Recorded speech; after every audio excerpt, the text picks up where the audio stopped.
আসসালামু আলাইকুম প্রিয় বন্ধুরা, আপনারা সবাই কেমন আছেন? আজকে আমি সাগর পাড়ে ঘোরার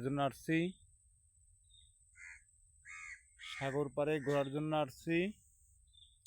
দেখেন দৃশ্যটা কত সুন্দর, এত সুন্দর একটা ভিউ। এখন এই মুহূর্তে জোয়ার নাই, যদি জোয়ার থাকতো একদম পানি দিয়ে ভরপুর হয়ে গেল না।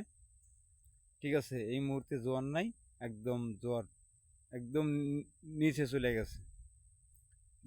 গেছে, জোয়ার। দেখেন এত সুন্দর একটা ভিউ। দেখেন এটা সুন্দরবন যে আছে আমাদের, এই সুন্দরবনের মতন একটা ভিউ আসে।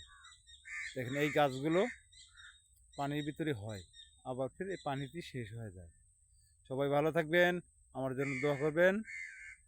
ধন্যবাদ সবাইকে। আসসালামু আলাইকুম।